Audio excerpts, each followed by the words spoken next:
Buenas tardes. Bienvenidas a esta nueva miscelánea del canal de Ciencia y Tecnología de la Biblioteca Pública del Estado en Ciudad Real. El público puede formular sus preguntas a nuestra invitada o comentarios que las contestará al final de la charla. A los mandos de la técnica, Javier, Carlos, José. Mi nombre es Pedro Francisco Ruiz Huete y miscelánea comienza ya. Hoy con nuestra invitada Raquel Marín. Bienvenida, Raquel, ¿cómo estás? Muy bien, buenas tardes, Pedro. Buenas tardes a todos y todas. Pues muchas gracias por aceptar la invitación de Miscelánea, porque ahora además es que estás en plena presentación de tu nuevo libro y no paras. La verdad que no. Sí, estoy realmente... Pero es muy divertido porque hablar con los medios de comunicación a mí me encanta. Me gustan los medios y además es una forma de acercarse al público. Yo he pasado mucho tiempo en los laboratorios, ¿no? Ahí encerrada como una ratita de laboratorio, entonces me encanta estar en contacto con la gente. Le da otro sentido a la profesión y me gusta. Claro que sí. Pues es todo un lujo tenerte y porque además vamos a aprender muchas cosas muy interesantes sobre un órgano muy especial. Nos hemos puesto cara recientemente en la presentación de tu libro que comentábamos antes. El libro Alimenta el sueño para un cerebro sano, que es este de aquí, ¿vale? Sí, lo tienes, sí. Aquí en Ciudad Real, en el espacio Serendipia, que estuviste hace poco. Si te parece, primero algunos datos de tu biografía, así muy rápido. Raquel Marín Cruzado, licenciada en Bioquímica y Biología Molecular, doctorada en Biomedicina, en Biología Celular y Molecular en la Universidad Laval de Quebec, en Canadá. Actualmente catedrática de Fisiología en la Universidad de La Laguna, en Tenerife, la primera catedrática, según he visto. Sí, yo. Mujer sí. Fisiólogos, catedráticos de fisiología hay unos cuantos, pero mujer soy la primera. Pues enhorabuena. Hiciste estudios postdoctorales en Nueva York, en el Centro de Investigación sobre el Cáncer. Ahora eres tu profesión, profesora catedrática neurocientífica. Básicamente, ¿sobre qué investigas? Pues verás, yo llevo ya más de una década, casi dos, investigando las enfermedades neurodegenerativas asociadas al envejecimiento. Porque digamos que esas enfermedades muchas veces son un envejecimiento, pero en lugar de hacerlo despacito, pues es un envejecimiento precoz. Entonces, bueno, pues todo lo que está relacionado con Alzheimer, Parkinson, demencias seniles, demencia frontotemporal, demencia de cuerpos de Lewy, es un mundo enorme del cual, bueno, estamos empezando a atisbar algunos aspectos, pero nos queda muchísimo por conocer y por saber. Ya, muy bien. Medalla Europea al Trabajo de Economía y Competitividad en el 2016, premio de la Expo Financial 2019 a la divulgación científica, coautora de un montón de 132 artículos o más.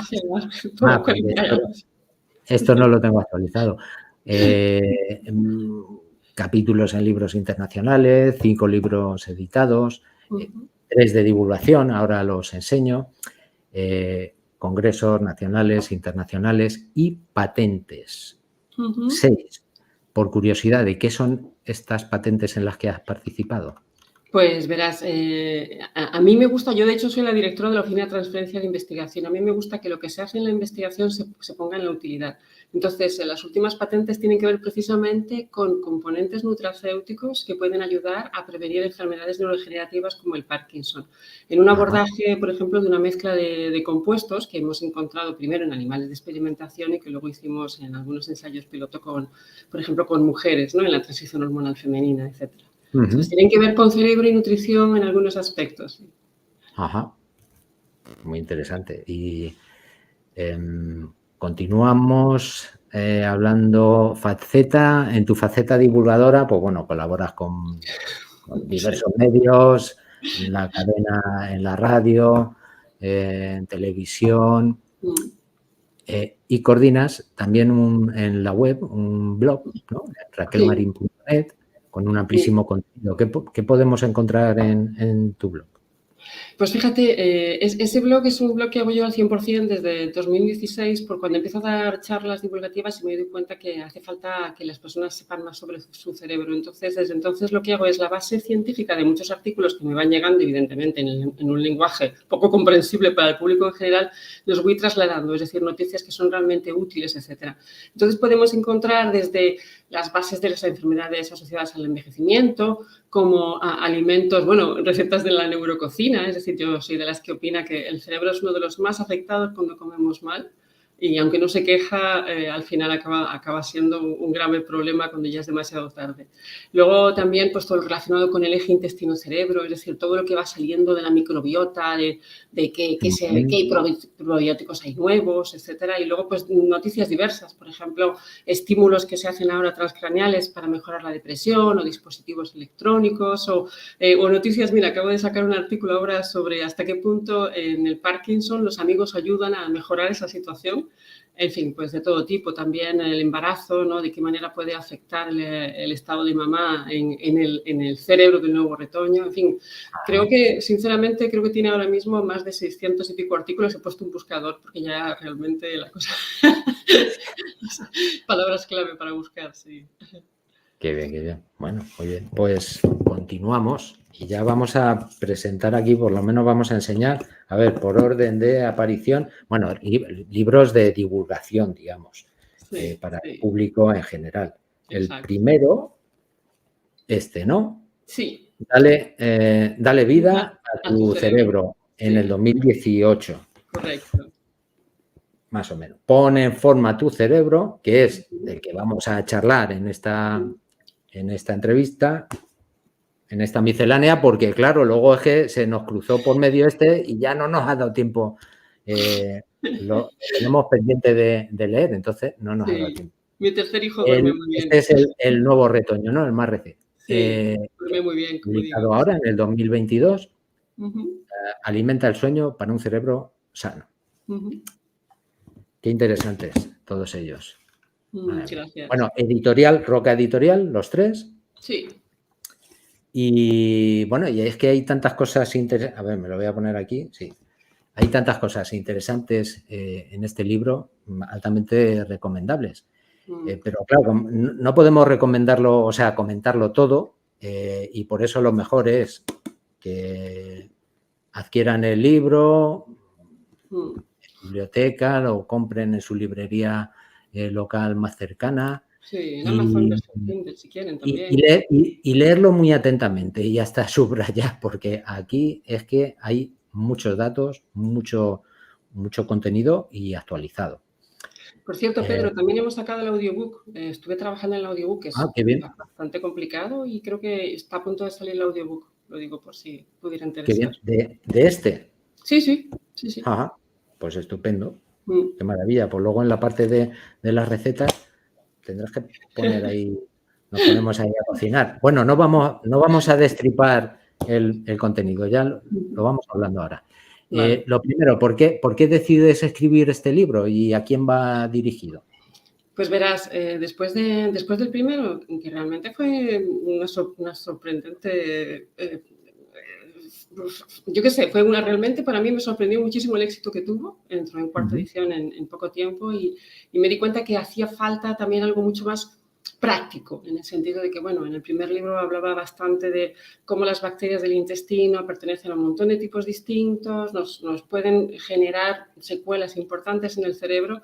Entonces, en el segundo quise darle un aspecto mucho más práctico, es decir, y eso fue realmente una labor bastante ardua, porque una cosa es lo que conozcamos sobre las bacterias del intestino, que poco a poco estamos empezando a identificarlas, es buscar una aguja en un pajar, ¿no? Son miles de especies realmente muy variadas, algunas ni siquiera las hemos hemos todavía conocido o caracterizado, pero eso evidentemente también influye de acuerdo a lo que comamos, en qué momento del día, etcétera, etcétera. Es decir, no es lo mismo que tú tengas una alimentación basada más en el aspecto cognitivo o de tener una mejor atención, que estés en una fase más de tercera edad o que quieras una fase más relajada mentalmente o incluso en una mejora de las emociones. Entonces, hice algo que realmente cuesta trabajo y es relacionar lo que se sabe científicamente, por supuesto, por encima de todo, en relación a qué bacteria hace qué en probiótico con el alimento correspondiente. Es decir, que tú tengas a la mano una guía de alimentos,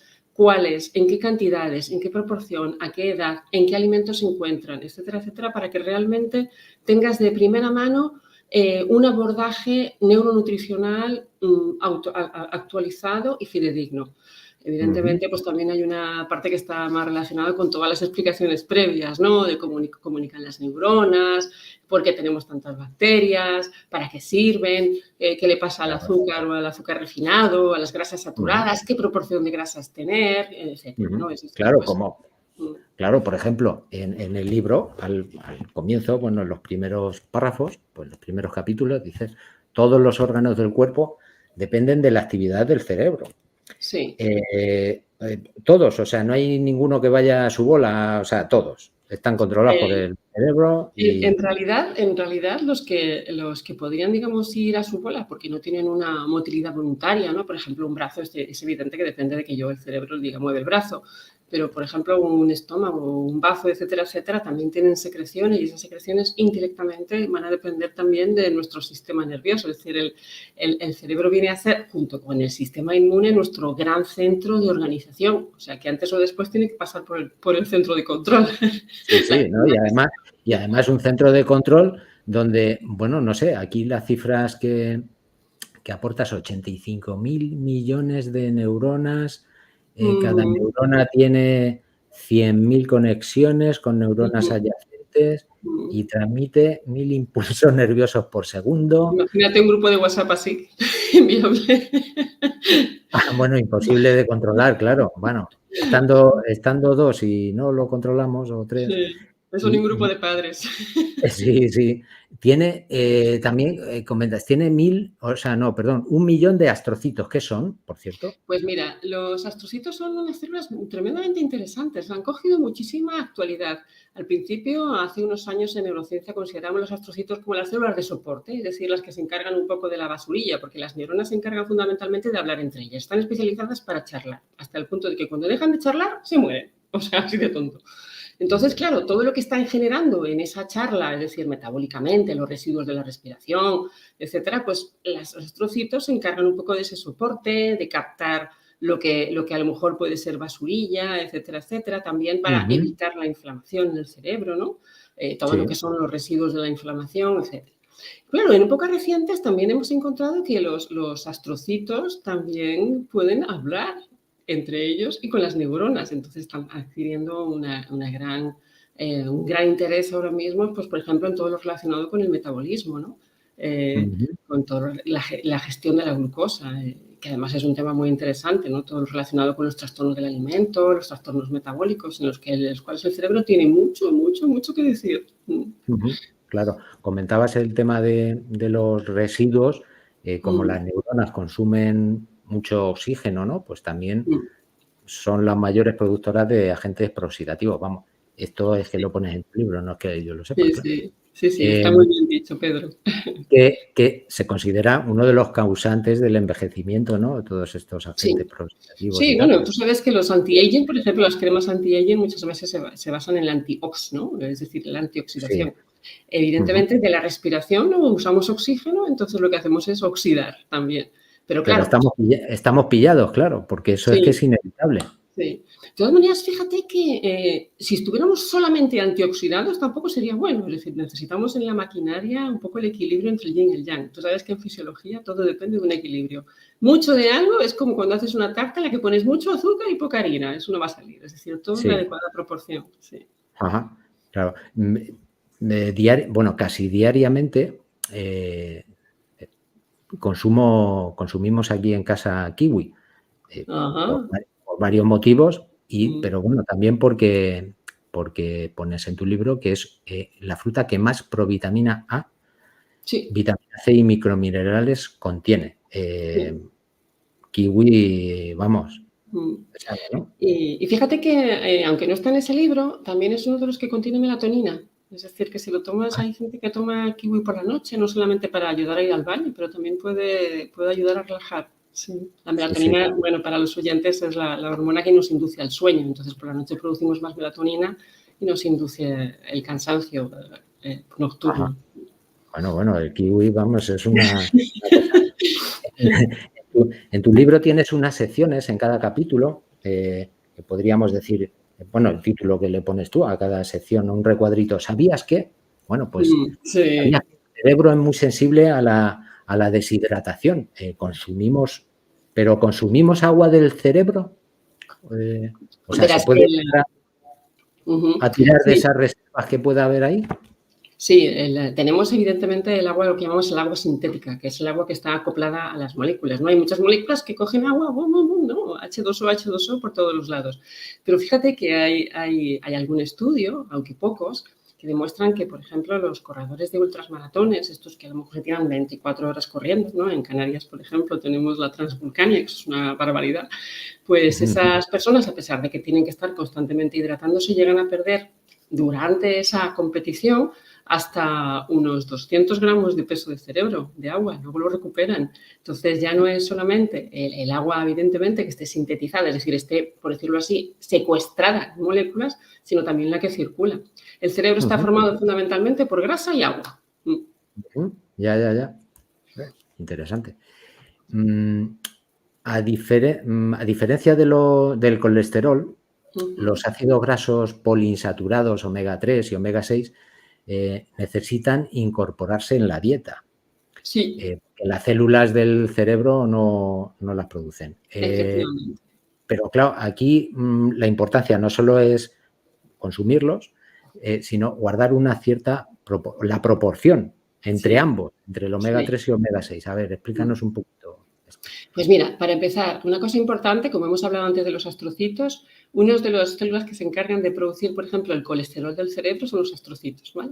Para que ya veamos un poquito otras funciones de los astrocitos. Bueno, así como, mira, el cerebro está, como te digo, está formado fundamentalmente de grasa y agua. Dentro de esa grasa hay una grasa que el cerebro produce, como has comentado, bueno, el colesterol y las grasas saturadas, pero luego hay otras como las insaturadas, omega 6 y omega 3, que no produce, y no lo produce fundamentalmente porque no tenemos... Son moléculas complejas, ¿no? Cuando decimos omegas viene referido a que son moléculas con dobles enlaces, es decir, son moléculas flexibles, ¿no? Lábiles. Y ello lo que genera es que no lleguemos a producir el producto final en nuestro metabolismo.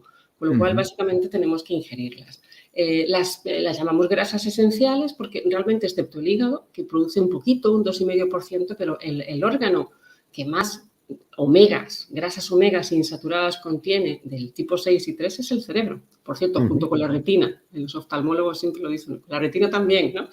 Bien, entonces, claro, la cuestión es que los omega 6, que vendrían a ser los aceites, por decirlo así, de tierra, ¿no? Los aceites de semillas, etcétera. Por cierto, el de oliva es un omega 9, ¿eh? O sea, es un oleico. Ese no es esencial, aunque tiene enormes propiedades. Pero los omega 3 vendrían a ser de semillas de linaza, de semillas de frutos secos, etcétera. Bueno, incluso pues todo lo que está relacionado con carnes magras, etcétera. Es decir, ese tipo de grasas insaturadas de tierra, ¿no? de productos de tierra, tienen que estar en una proporción de 3. Y los omega 3, que serían los aceites de mar, ¿no? Desde las algas, los pescados, sobre todo los pescados más grasos, etcétera, esos serían, y los mariscos, claro, que se lo pueda permitir, esos serían los omega 3 en la proporción de 1. Serían 6 del 6, 3 para 3, 1. Bien, la cuestión es la siguiente. ¿Por qué?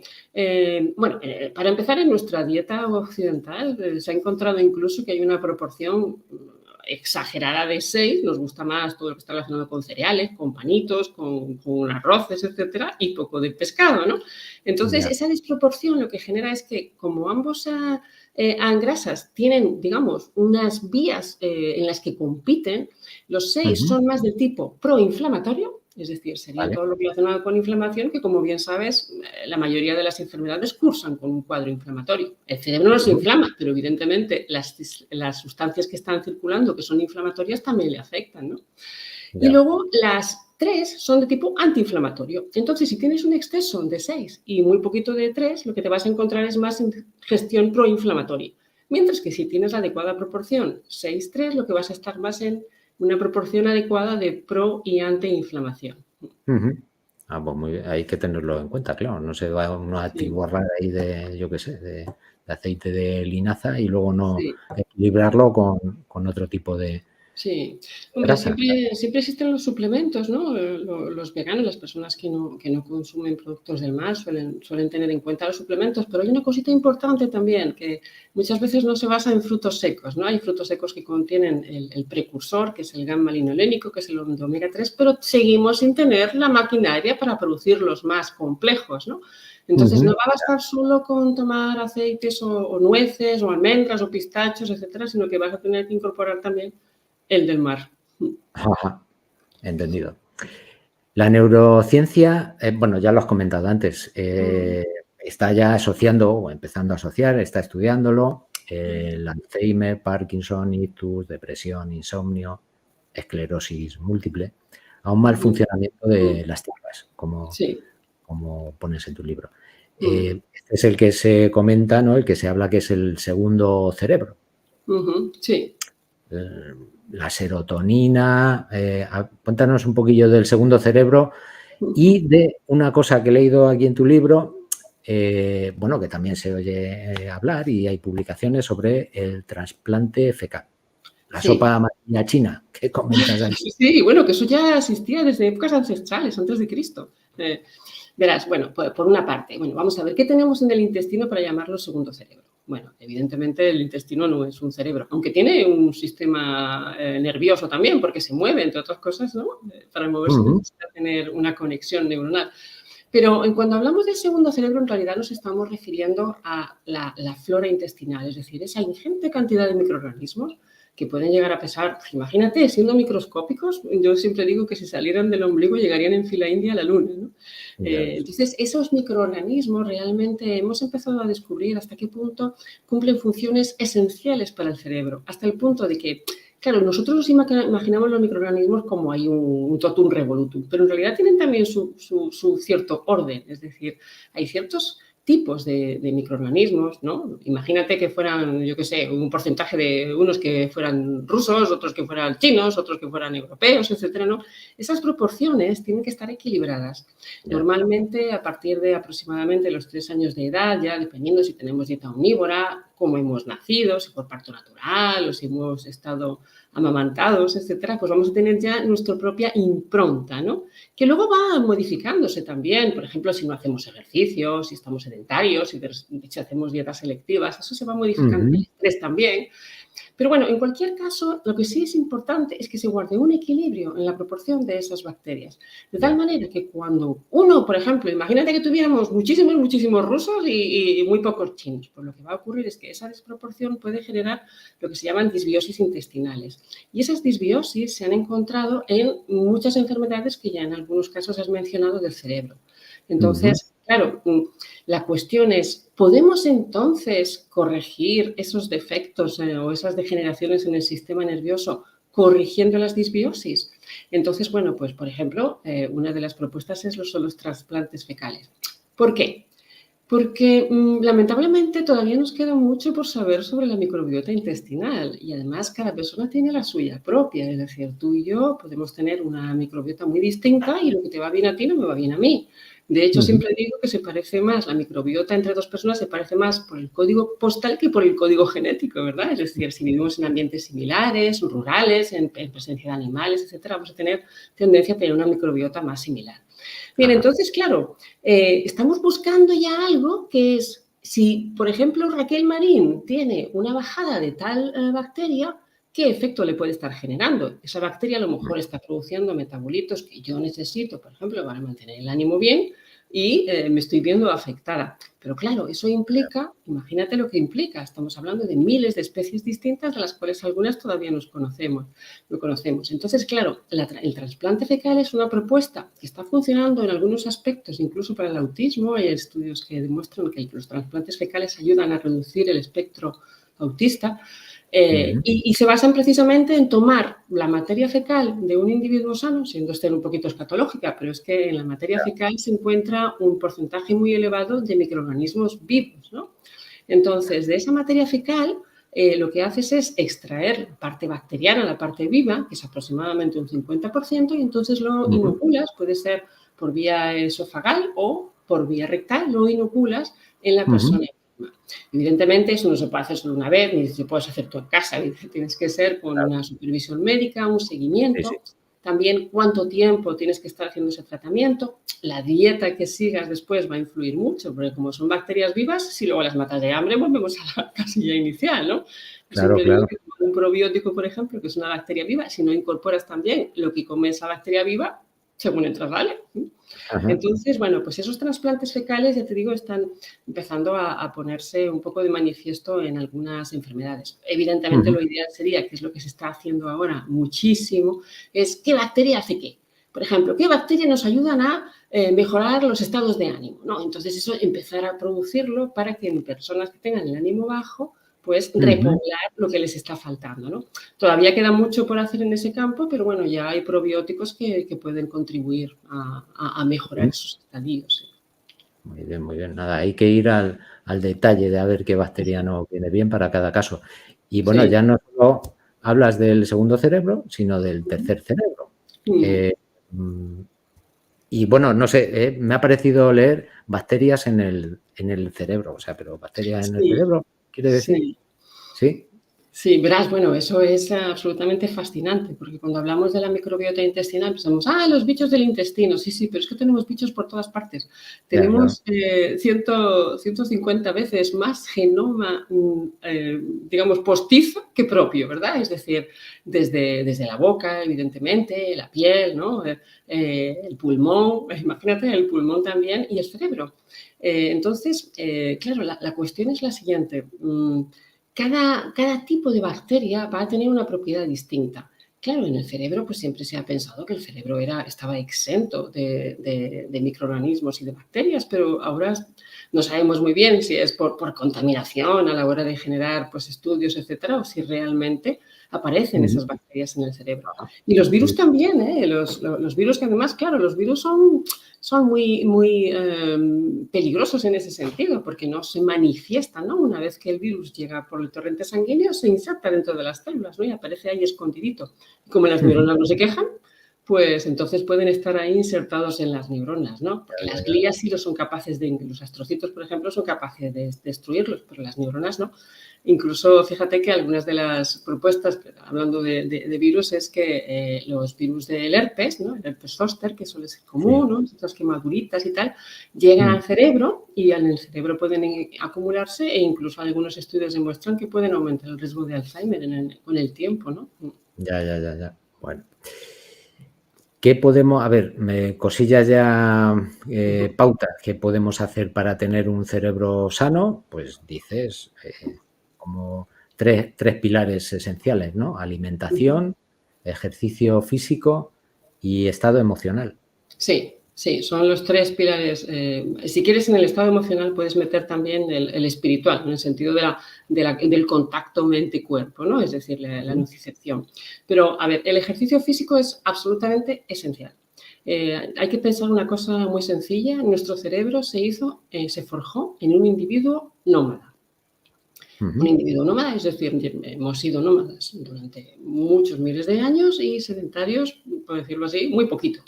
Entonces, el cerebro se forjó en un individuo nómada y un nómada, pues, camina aproximadamente 40 kilómetros al día, entre pitos y flautas, buscando agua, asentamiento, lo que sea, ¿no? Apareamiento, lo que tú quieras. Entonces, pues, todo lo que sea mover las piernas, caminar, sobre todo al aire libre, y todo lo que sea, ejercitar el sistema cardiovascular no solamente es fundamental para la salud cerebral, sino que encima puede incluso estimular la producción de nuevas neuronas, como son neuronas de la memoria, que eso también lo comento. Mover las piernas genera también la producción de nuevas neuronas en áreas de la memoria, ¿no? Eso es fundamental. Eso ya está demostrado, o sea, neurogénesis. Totalmente demostrado. Incluso te diría que el ejercicio físico también ayuda a eliminar o a reducir las disbiosis intestinales. Es decir, que de alguna manera estás matando 3 pájaros de un tiro, ¿no? Es decir, mejorando tu intestino, ¿no? También reduces todo lo que es la parte estrés, la parte de la mucosa inflamada, mejorando las bacterias del intestino, que son sensibles también al ejercicio físico, modifican su metabolismo y, evidentemente, para el cerebro principal. Entonces, eso es esencial. A cualquier edad hay que hacer ejercicio físico. En la tercera edad incluso se pueden proponer ejercicios suaves, porque hay estudios que demuestran que no hace falta machacarse en un gimnasio todos los días, es decir, que caminar a buen paso en 30 minutos, sobre todo al aire libre, etcétera, etcétera, un par de veces por semana o 3 puede ser incluso ya suficiente para, digamos, mantener esa salud mental. El segundo pilar, ese ya es absolutamente esencial. El cerebro, como comentaba, es muy exigente como comensal, no come de todo. Lo que no digiere bien se puede acumular, puede generar toxicidad y evidentemente eso no lo vemos en el corto plazo, pero en el medio y largo plazo podemos encontrarnos con secuelas, como yo digo, a lo mejor irreversibles, porque una vez que el cerebro enferma es muy difícil curarlo. Entonces, lo mejor es prevenir que enferme. Y luego, el tercer aspecto fundamental es el aspecto emocional. Somos seres sociales. Somos seres que se han forjado en colectivos sociales, hasta el punto de que el aislamiento del individuo le reduce muchísimo la esperanza de vida y genera, en muchos aspectos, trastornos serios neurodegenerativos, ¿no? Bueno, ya hemos comprobado hasta qué punto el aislamiento, el estar con la incertidumbre constante, ¿no?, en una gran cohorte de población mundial ha podido afectar y aumentar muchísimo el riesgo de enfermedades neurodegenerativas, de depresión, de ansiedad, de insomnio, etcétera, ¿no? Simplemente por aislar al individuo. Entonces, fíjate que en la gestión de las emociones es donde más energía metabólica el cerebro gasta diariamente. La parte curiosa es que la mayoría de los pensamientos son inconscientes y muchos de ellos de índole negativa. Entonces, imagínate, ¿no? Estamos gastando un montón de energía en pensamientos que ni siquiera llegamos a ser conscientes, pero que nos afectan, ¿no?, desde el punto de vista emocional. Y ese es un aspecto absolutamente esencial. Entre otras cosas, el estrés crónico, que está muy amplificado en la población y cada vez más, y sobre todo en las mujeres, ya a partir de cierta edad les genera realmente una degeneración precoz importante, una pérdida de memoria y un aumento del riesgo de enfermedades neurodegenerativas. Entonces, es fundamental cuidar de esa parte del equilibrio emocional. Visitar a los amigos 3 veces por semana reduce el riesgo de Alzheimer en un 17%. Solamente eso, fíjate. Tienen que ser los amigos, no sirve la suegra ni la cuñada. Qué maravilla, maravilla. Ahí en otra parte de tu libro pones que según estudios recientes el cociente intelectual está reduciéndose a niveles, a los niveles de la población de hace un siglo. Bueno, no sé, más allá de la idoneidad de medir la inteligencia mediante ahora, por supuesto, tampoco son los que había hace 100 años, es un indicador en cualquier caso que se utiliza. Llama poderosamente la atención el párrafo que comentas que, un poco relacionado con esto, que se calcula que la consulta, o sea, que se consulta el teléfono móvil cada 10 o 15 minutos, lo que deja poco margen para un ejercicio intelectual prolongado que requiera máxima atención.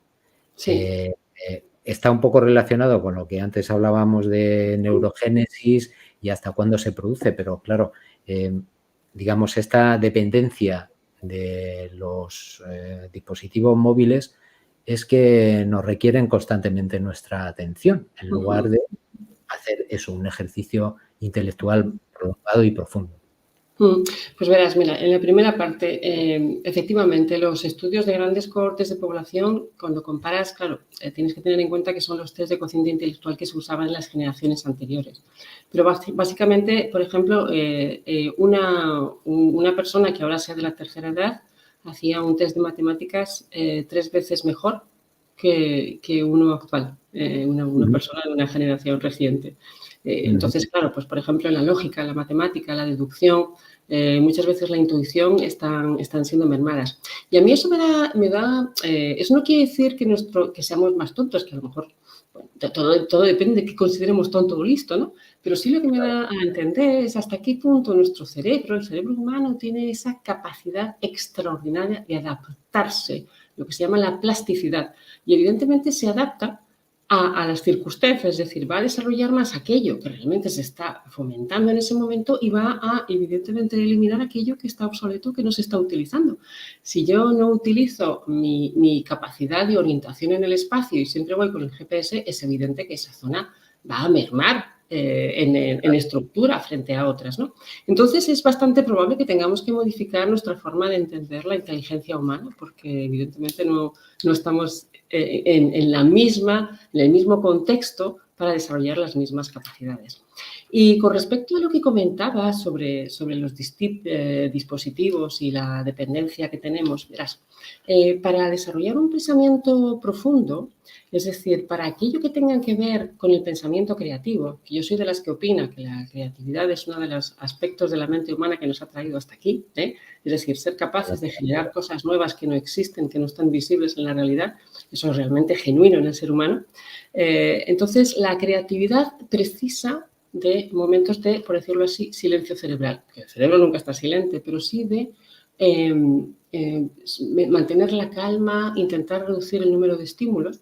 Y fíjate que esto se demostró en experimentos un poquito por casualidad, como a veces ocurre. Había una serie de personas que eran voluntarias de unos test que estaban haciendo para analizar el cerebro, estaban dentro de unas máquinas de resonancia magnética. Bueno, el que haya estado en una resonancia magnética sabe que es un tubo ahí, no te puedes mover, no hay mucho que hacer, ¿no?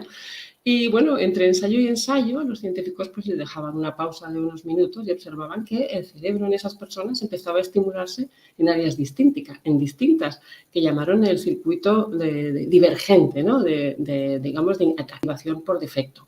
Y entonces eso es el que genera pensamientos, digamos, nuevos, ¿no? Esas novedades de, ¿y si en lugar de usar el vaso así, lo usar así, ¿para qué podría servir, no? Claro, eso implica también que tengas la motivación de llevarlo a la práctica, de generar la estrategia adecuada, ¿no?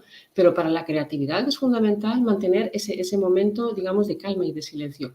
Y cuando yo he dado charlas en secundaria, la mayoría de ellos no están ni 5 minutos sin usar un dispositivo. De hecho, en algunos estudios se demuestra que cuando les aíslas sin dispositivos, a veces incluso se automutilan antes de dejar de hacer algo. Meter los dedos en el enchufe, es decir, buscar algún estímulo nuevo que generar.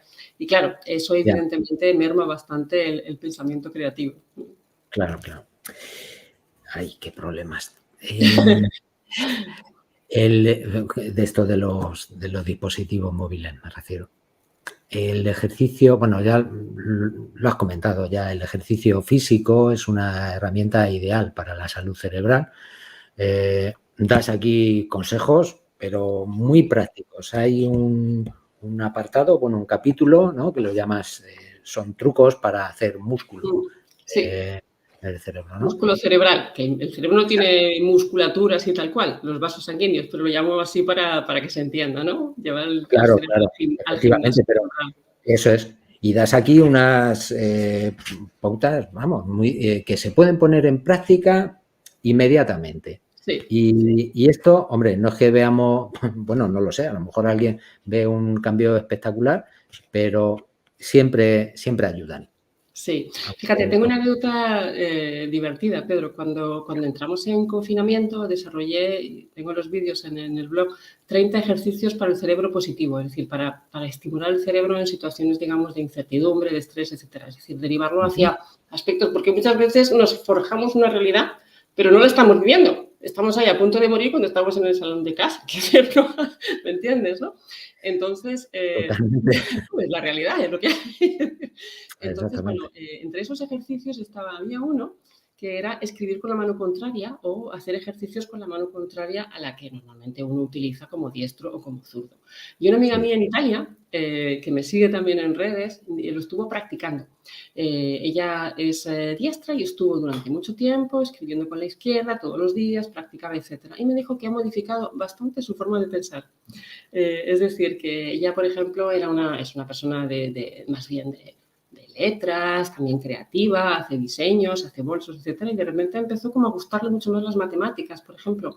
Decía, mira, antes Ujú. la contabilidad la odiaba y ahora me encanta, ahora estoy aprendiendo a hacer cosas de contabilidad, las tablas Excel, etcétera. Dice, y lo único que he cambiado es eso, que todos los días hago una práctica con la mano contraria. Entonces es para decirte simplemente hasta qué punto hay pequeños gestos que nos pueden ayudar.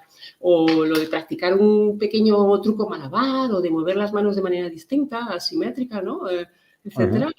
O generar, bueno, imitar a los demás, ¿no? Claro, sí que te vean, que se pueden molestar, ¿no? Imitar sus voces, percibir ese lenguaje corporal, etcétera. Hay un montón de cosas que se pueden hacer. Los aromas, ¿no? El Sí, olfato es uno de nuestros órganos ancestrales que más memoria recluta. Más ahora en tiempos de mascarilla, etcétera, ¿no? Es que sí. hay aquí, tal, etcétera. Eso te puede ayudar un montón a generar nuevos aspectos de la memoria desconocidos. ¿Sí? Sí, sí, sí. Yo para comer, de vez en cuando, la verdad es que me pongo y como con la Sí, izquierda y la sopa me cuesta un poco y mondar una naranja también, pero bueno, sí, pero sí consigue. hay, hay que insistir, hay que insistir. Eh, la parte central de tu libro, porque además es una pasión tuya, que es la cocina. Sí. Y le dedicas una buena parte al Ujú, libro, pues hablar sobre trucos de ujú. cocina, pero desde el punto de vista que la llamas la neurococina, ¿no? Sí. Si nos puedes contar un poquillo de esto, incluso pues comentar alguna receta o algún plato o Ujú. una forma de cocinar desde el punto de vista neurocientífico, pues somos todo oídos. Pues verás, yo soy de las que realmente defiende a ultranza. A mí me gusta mucho comer, pero soy de las que me gusta mucho comer, pero no necesito estar comiendo constantemente. Es decir, yo puedo estar muchísimas horas sin comer. Hoy, por ejemplo, no he comido al mediodía, pero cuando como necesito disfrutar de ese aspecto de la comida, ¿no? Es para mí un estímulo añadido. Entonces, hay muchas veces en las que considero que se disfruta mucho más y además, desde el punto de vista de la salud, también gestionas mejor las emociones cuando comes Ujú. algo placentero. Y para comer algo placentero no hace falta dedicar mucho tiempo a la cocina, ni dedicar mucho dinero de la bolsa de la compra, etcétera, sino a lo mejor con pautas sencillas uno puede hacerlo en casa, incluso pues no siendo un gran cocinero ni un gran chef, ¿no? Entonces, Bien. bueno, pues esa era mi intención, es decir, acercar un cierto placer en la gastronomía a todo el mundo, ¿no? Y bueno, Ujú. entonces ahí para empezar hay pequeños trucos, ¿no? Y muchísimos trucos con que pueden además ayudar a mejorar ciertas recetas sin necesidad de hacer grandes alardes, ¿no? Como puede ser, por ejemplo, filtrar el yogur, ¿no? Filtrar el yogur griego te puede servir para salsas, que es... Sí, Bueno, sí. para eso solamente te hace falta un filtro de café y que vaya cayendo el agua. O, por ejemplo, ablandar la carne, sobre todo la carne roja, con jugo de papaya, dejarlo macerar un tiempito, eso no lleva mucho tiempo.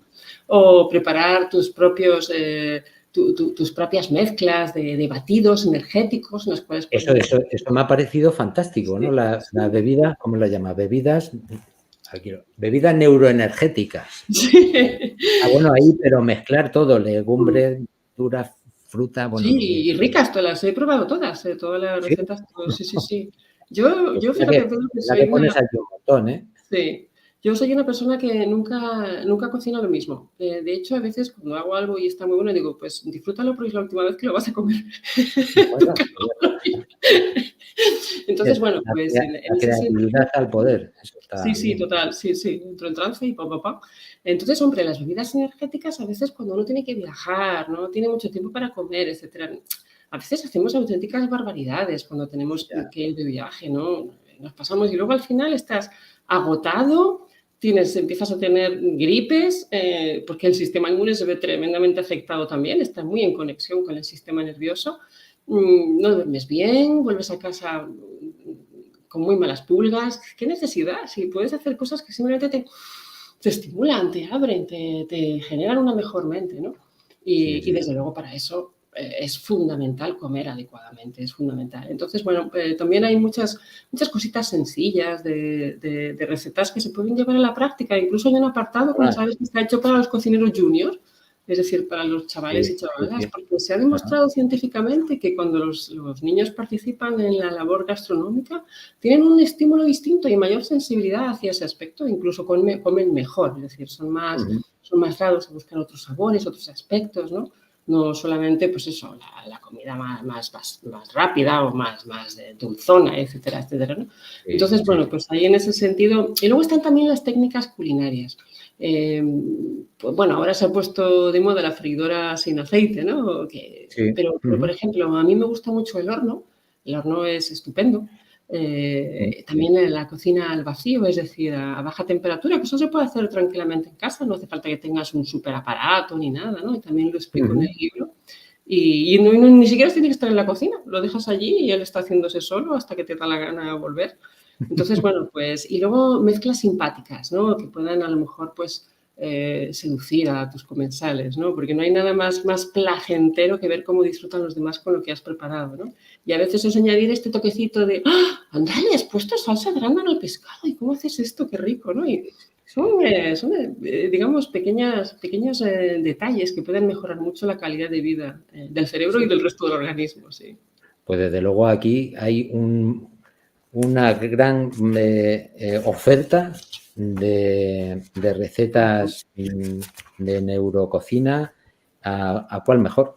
Y bueno, habrá que irlas poniendo en práctica. A mí me ha gustado una mucho curiosa, hamburguesa con algas con setas. Bueno, habrá que probarlas. Riquísima, riquísima. Y luego además hay una cosa, Pedro, que es como hago entrenamientos funcionales, por ejemplo, para el estado de ánimo, para la transición hormonal femenina, para el cerebro más de los mayores, etcétera.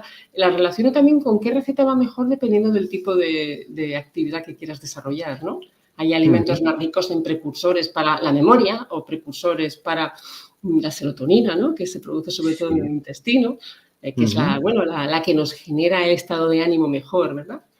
Y, en fin, pues sí, realmente hay muchas personas que me han dicho que les encantan las recetas y que hay muchas diferencias y eso, sí. Están muy bien.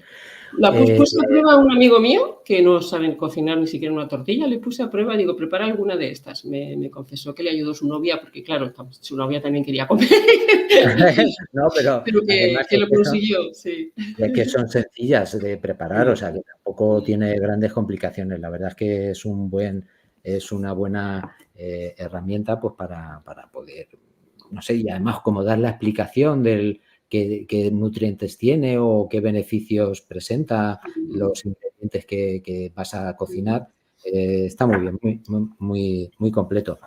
Como nos estamos quedando así, porque la verdad es que se me ha pasado el tiempo volando, sí, la verdad que nos sí. estamos quedando ya sin tiempo. Si te parece, mientras, si da tiempo a incorporar, a mí me han mandado alguna de las preguntas que te he hecho, me las han mandado por el móvil. No es que estuviese yo pendiente del móvil cada 10 minutos y tal, pero bueno, entonces ya te las he preguntado. Muy rápido, leo unas efemérides y luego ya pasamos si te parece, a la siguiente sección, que es tu libro recomendado, ¿vale? Venga. Un 30 de marzo, pero de 1746, nació Francisco de Goya y Lucientes, pintor español, y también en un 30 de marzo, pero de 1853, nació Vincent van Gogh, pintor holandés. Un 30 de marzo de 1950 se fabricaron los fototransistores, que en vez de corriente eléctrica, inventados en los laboratorios Bell, utilizan la luz como vehículo transmisor. Después de estas pinceladas, pues ya pasamos a tu libro recomendado, de ciencia o de cualquier tipo, de lo que tú quieras. Pues verás, el libro que recomiendo es de filosofía. Es filosofía Precisamente hoy, que sabes que con la ley de educación, ¿no?, han dicho que la filosofía que ya se elimina. Bueno, ¡anda! No lo sabía. Eso para otro debate. A mí me parece muy mal. A mí me gusta la filosofía. Bueno, perdona, que te he cortado. Pues mira, se llama Filosofía para Dummies. Dummies escrito en plan para los bobitos, en inglés, ¿no? D-U-M-M-I-E-S, ¿no? Y quiere decir, dummies quiere decir, bueno, los inocentes, los que no sabemos nada, ¿no? como Sí. yo no sé nada de filosofía. Es de Martin Cohen, Cohen escrito con C-O-H intercalada E-N. Y lo que me encantó de este libro es que te acerca principios muy sencillos de la filosofía para que realmente lo incorpores a tu vida. Reflexiones interesantísimas y luego además con un montón de experimentos. De experimentos sencillos. De hecho, yo, por ejemplo, alguno de los retos era buscar un alimento que sea de color azul, ¿no? ¿No? Y te viene la explicación de por qué, en qué momento, etcétera. De hecho, con un amigo mío que es profesor titular de fisiología en mi universidad, dije, oye, José Manuel, mírate este libro que te parece. Le encantó. Me dice, mira, lo voy a proponer a mis alumnos también de la facultad. Y algunos experimentos estuvimos haciendo, ¿no? De ver algo azul o intentar imaginar algunos aspectos sencillos, ¿no? Precisamente desarrollando el pensamiento divergente, el de la creatividad.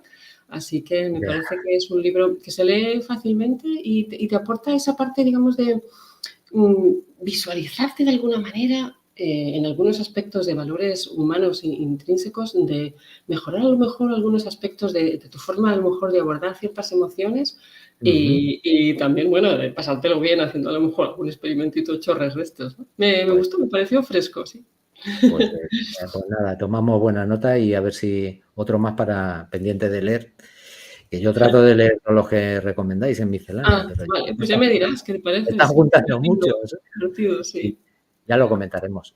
Pues bueno, y además como recuerdo, como nos hace mucha ilusión de tener un libro tuyo firmado y tal, pues aprovechamos la visita que hiciste a Ciudad Real y tu nuevo libro, Alimenta el sueño para un cerebro sano, pues aquí lo tenemos dedicado para los lectores de la Biblioteca Pública del Estado de Ciudad Real. Para que nunca dejen de soñar despiertos. Muy bonita. Muchas gracias. Pues aquí hemos llegado al final del programa Miscelánea de hoy. No tenemos ya tiempo para más. Agradecerte una vez más que hayas venido. Yo me lo he pasado muy bien y se me ha pasado volando. Y de hablar de estas cosas tan interesantes y que nos has contado. Y acuérdense, lo leo otra vez. Título: Pon en forma tu cerebro. Editorial Roca Editorial. Pues muchas gracias, Raquel. Muchas gracias, Pedro. Y espero que haya sido estimulante para los que hayan estado con nosotros. Seguro que sí. Nos vemos en algún otro sitio por ahí, en algún bolo por ahí. Segurísimo, segurísimo. Bueno, un abrazo. Muchas gracias por venir, Raquel. Y a los seguidores de nuestro canal, pues muchas gracias por estar ahí y recuerden, concédanse un poco de ciencia en sus vidas. Nos vemos en la próxima miscelánea.